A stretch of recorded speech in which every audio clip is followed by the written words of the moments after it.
Hi, I'm Dr. Neal Barnard. During the coronavirus pandemic, we have learned that certain people are at particular risk if they acquire the infection. Those are people who are over 60 or people who have chronic conditions, one of which is diabetes. Now, diabetes was bad enough without the fact that it can make you especially vulnerable to the effects of this virus. Well, let's have a look at diabetes and see how we can tackle that condition so that we're healthier in the face of this virus, but also healthier in general. Now, if you talk to people about diabetes, they might say, well, isn't that the disease that you get from eating sugar? What they mean is that sugar and carbohydrates will increase blood sugar. And so people with diabetes often avoid sugar and starchy foods like bread and potatoes and rice. But if you look at Japan in the 1960s and 70s had the thinnest, healthiest, longest lived people on the planet, and they had very, very little diabetes. What were they eating? Well, they were eating rice. Rice was their main dietary staple. Yes, they might have the occasional bit of meat or fish or other foods, but those were really just small flavorings for the rice or noodles that were the mainstay of their diet. If you looked at diabetes prevalence in adults over the age of 40 in Japan, prior to 1980, diabetes was rare, 1 to 5% of the population. But what happened in Japan right around 1980? You guessed it. Burgers arrived. McDonald's and the other fast food chains came into Tokyo and Osaka. People were suddenly eating fried chicken and other unhealthy foods, and by 1990, the prevalence of diabetes was now 11 to 12%. Genetics didn't change during that interval. What changed was diet. Well, who does better? We've learned something from the Adventist Health Study too. You probably know that Seventh-day Adventists have been studied by researchers for a long period of time. They're put under the microscope because, frankly, Adventists are a researcher's dream. It's tens of thousands of people who are non-smoking for the most part, teetotalers, very health conscious, but some of them eat meat, some don't. People follow different kinds of diets, and that allows you to see their effects on health. So in the Adventist Health Study 2, following almost 61,000 people all over the age of 30, it turned out that non-vegetarians, I'm talking about typical meat eaters, had a diabetes prevalence of about 7.6%. Better than the average person, but still fairly high. Then when we looked at semi-vegetarians, these were people who didn't eat meat every day, but maybe less than once a week. Their prevalence was 6.1%. Then pesco-vegetarians, what's that? Pesco, fish, right. So you're not eating any meat except for fish. They were down to 4.8%, better, but better still, lacto-ovo-vegetarians, lacto for milk, ovo for eggs. So they're eating milk and eggs and not eating other animal products. They're down to 3.2%, but who does the best? Now, a vegan is not a person from the planet Vegas. That's simply a person who doesn't eat any animal products, and their diabetes prevalence was 2.9%. Compare that to all the other groups. The vegans had the least diabetes. So our research team decided to test out this diet in people who had never done any kind of a vegan diet before and see what happened. We brought in 64 women. They were all overweight. They had all tried every kind of diet, Atkins and South Beach and Nutrisystem and Jenny Craig, you name it, they'd tried it. And they were frustrated because whatever benefits they'd gotten from the diet just didn't last. So we asked them to join one of two groups, and they were assigned at random, either a low-fat vegan diet or a more conventional diet. And we had no calorie limits, no exercise, and they had to provide their own food. So the conventional diet was limiting the amount of meat, reducing fat, but it wasn't a vegetarian or vegan diet. For comparison, the low-fat vegan diet was just what it sounds like. It was no animal products, and we kept oils very low. The foods that we asked everyone to favor were embodied in what we're calling the power plate. That's fruits and grains and vegetables and legumes. What are legumes? Beans, peas, lentils, foods that grow in a pod. And when we showed our participants the foods they could eat, I've got to tell you they were surprised because they could eat pancakes. They could have linguine, as long as it wasn't topped with a meat sauce or Alfredo sauce, but oyster mushrooms, artichoke hearts, little marinara sauce, fine. When we bring research participants into a study, we don't just say, here's your diet, come back in 6 months. We actually get together every week and we meet and we work through challenges. And I think it was the 3rd or 4th week of this study that one of the participants came in and said, Dr. Barnard, I found a treat that I can have on your low-fat vegan diet. And she opened up her purse and she pulled out a pack of Twizzlers. Do you know Twizzlers? Those little red twisty things that they sell at the 7-Eleven? It's true. Look at the packet. The ingredients don't have any animal products in them. They are vegan. It's just sugary, starchy, artificially colored junk. And she made sure that all the research participants knew that Twizzlers are unlimited in Dr. Barnard's diet. Anyway, so our low-fat, vegan, Twizzler-fueled participants set off on their path to the unknown. And what we discovered is that after 14 weeks, the people on the vegan group had lost almost 13 pounds, while the comparison group had lost only about 8 pounds. So the vegan diet was clearly better over the short run. But then we tracked everybody for an additional 2 years, and we discovered that the people who had adopted the vegan diet were skinnier at a year than at the beginning, and skinnier at 2 years than at 1 year, while the comparison group had lost weight and then they ended up putting it all back on. So it looks like a completely plant-based diet is actually a great way not just to lose weight, but to keep it off. So you might be thinking, why is that? How is it that a vegan diet could help me lose weight? Because you're eating carbs, you're not counting calories. How does it work? Well, the first reason is really a no-brainer. Everything you're eating is from a plant. It's beans and vegetables and fruits and whole grains, and plants have fiber, and fiber fills you up with effectively no calories. The second thing is that it's low in fat. Remember, we're not adding a lot of grease, and plants themselves are naturally low in fat. And here's why this matters. A gram of fat, no matter where it's from, has 9 calories. 9 calories per gram. But a gram of carbohydrate, wherever it's from, whether it's from bread or rice or even pure sugar, has only 4 calories per gram. So when I get away from those fatty foods, I get away from a lot of unnecessary calories. But there's something else. Your metabolism increases when you follow a plant-based diet. How can that be?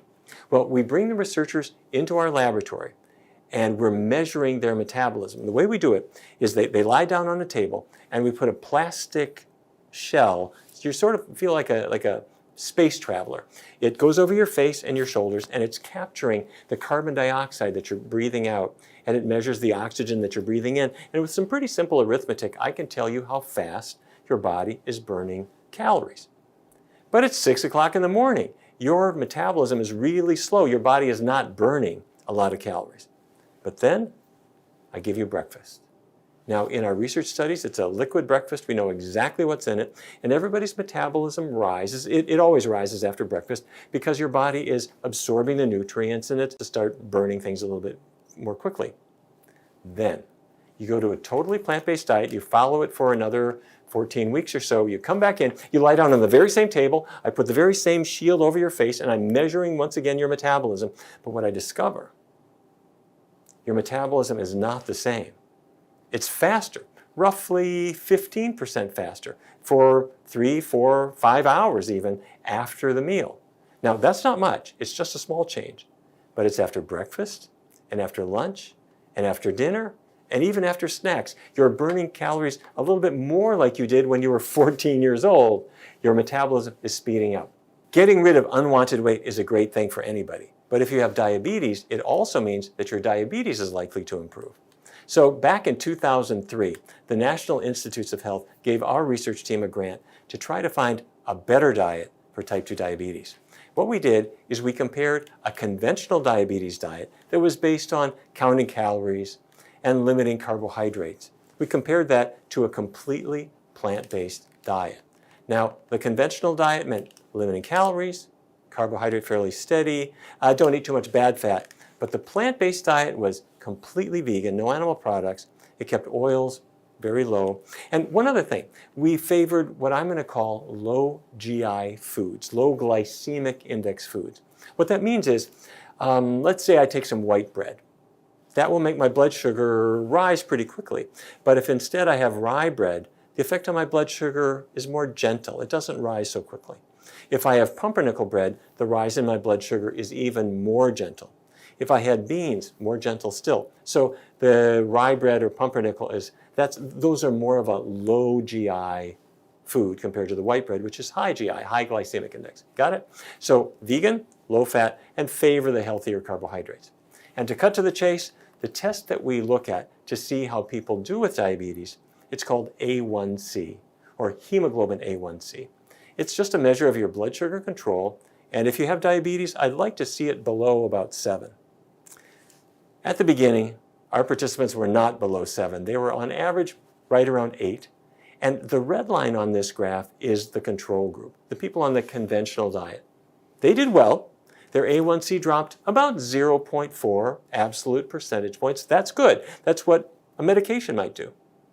But that blue line, those are the people on the vegan diet. Look what happened. They had a drop of about 1.2 absolute percentage points. That is huge. If you had a medication that did that, invest. That is a great medication. But this is called asparagus, beans, and it's simply the effect of a healthy vegan diet.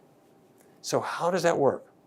Okay, let me show you what causes type 2 diabetes. This is very, very important. If you're watching this with just half an eye, let me have your full attention for just the next couple of minutes. This big blue oval, that's a cell, one of the cells in your body. And your cells are powered by sugar, glucose. Glucose is a natural sugar that goes through those funny little purple channels into the cell, and the glucose gives them fuel, it gives them energy. But your muscle cells, your liver cells, they can't get the glucose into the cell at all without a key, and the key is called insulin. Insulin is made in your pancreas. It's a hormone. It goes into your bloodstream, it arrives at the cell, and it acts just like a key. It opens up the cell to let the glucose inside. Specifically, when the insulin arrives you see those red receptors there? Once the key arrives into the receptor, just like a key in a lock, it's now opening up those purple channels, and there's the glucose coming right inside. If you've got type 2 diabetes, you've got glucose trying to get into the cell, you've got insulin trying to let it in, what's gone wrong? The problem is inside the cell. You see those yellow blobs? That's beef fat, chicken fat, pork fat, corn oil, olive oil, extra virgin olive oil, extra virgin olive oil. Maybe there's some 1040 motor oil in there. I'm not sure. That's unhealthy grease that's packing up the cell, and now the insulin key can't work because the cell is gummed up with fat. I'm speaking a little simply, but it's by analogy very much like if you arrived home and somebody had put chewing gum in your front door lock. There's nothing wrong with your key, but it's never going to open up that lock until we clean it out. Your cells aren't filled with chewing gum, they're filled with fat. Now, doctors hate words like fat. It's only got 3 letters. So we're going to call it intramyocellular lipid. Well, now that's a mouthful, isn't it? Intra means inside. Myo means muscle. Myocellular means a muscle cell. And lipid means fat. Intramyocellular lipid is fat inside your muscle cells that's making your insulin not work. And that causes a condition called insulin resistance. The muscle cell is not behaving. It can't respond to insulin. So what do? On a low-fat vegan diet, how much animal fat is there? None, right? And if I keep the oils low, what happens is the fat starts to drain out of that cell. It dissipates, it goes away, and now the insulin can start working again, like it did when you were younger. Researchers at Yale University did a fascinating study. They brought in 26 healthy volunteers, and they gave them a glucose tolerance test. Did you ever have that test? You drink 75 grams of a syrupy solution, and then we tracked your blood sugar over the next couple of hours. And some of the participants were what we call insulin sensitive, meaning when they drank this sugary solution, their blood sugar went up, but it quickly went right back down because the insulin was able to tuck the sugar into their cells. They're insulin sensitive. But there were others who were insulin resistant, meaning when they took in that sugary solution, the sugar was in their blood, but it couldn't get into the cells where it belongs because maybe something was gummed up inside their cells. They were insulin resistant. So let's look at their age. They're young people, 28 and 26 years of age in the two groups. And look, they were thin, 132 pounds, 141 pounds. And if you look at their hemoglobin A1Cs, This will not be on the test, but those are normal numbers. These people didn't have diabetes or prediabetes. They were healthy. However, then everybody went into a scanning device. The technique is called magnetic resonance spectroscopy. And now what we're doing is we're looking inside the cells of the body, and what we see is frightening. Here's the data. Every dot here is an individual. And if you look at the control subjects, in other words, those who were insulin sensitive, they had relatively low levels of intramyocellular lipid. They didn't have much fat in their cells. But look at the insulin-resistant participants. They had much more fat in their cells. And now we look at something else. Do you remember mitochondria from your high school biology? Those are the burners inside your cells. In the control subjects, their mitochondria, they were active, they were burning fuels as they should. And in the insulin-resistant participants, their mitochondrial activity was shut down. It was lower, meaning the cells were sluggish. They weren't doing what they're supposed to. So here's what is happening. These were young, healthy people. But fatty foods that they were eating were packing fat into their cells, making them insulin resistant. So even though they were young and they didn't have diabetes yet, if they were insulin resistant now, because of the fat building up in their cells, that predicts that they are going to have diabetes later on, maybe 15 years, 20 years down the road. It starts when you're young. So what's our prescription? No animal products, minimize the oils, favor the low GI foods. Now, I know what you might be thinking, that people imagine that on a plant-based diet, it's hard to know if there's protein in it. Well, it turns out that there's lots of protein in plant foods. Beans, grains, vegetables have more than enough protein, even for athletes. Calcium? Do you need milk for calcium? The answer is no. Cows actually don't make calcium. They get calcium that came from the earth into the roots of grass. And when they ate the grass, the calcium that had originally come out of the earth now ends up in their bodies, in their milk.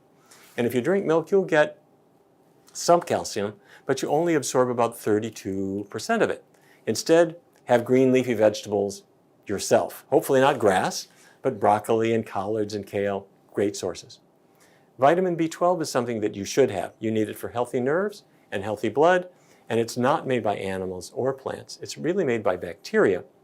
And some people speculate that over the millennia in the past, the traces of bacteria on our soil or on our vegetables or maybe even on our fingers or in our mouths would create traces of B12.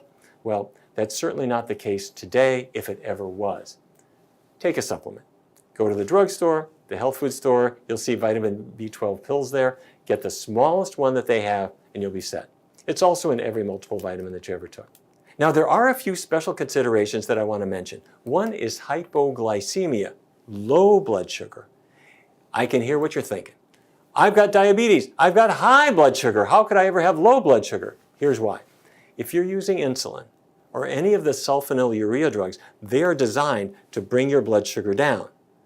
But now you're switching your diet to a healthy, low-fat, completely vegan diet that also brings your blood sugar down. The combination can end up being too much for you. So let your doctor know that you're about to start a healthy diet, and your doctor can ratchet you back on the insulin or other medications that you may be taking when the time is right. Don't do this on your own. The second thing is hypotension. What's that? Low blood sugar. I can imagine what you're saying. Wait a minute, I've got high blood sugar, and you might even be taking medications for it.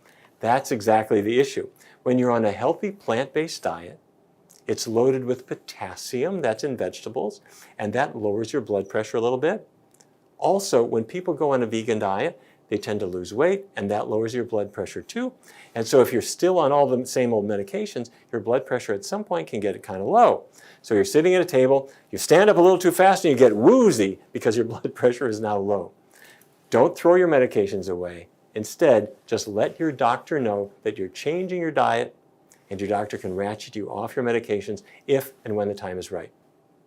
One more special consideration, and that's an anticoagulant medication that you might be using. It's called warfarin, or Coumadin.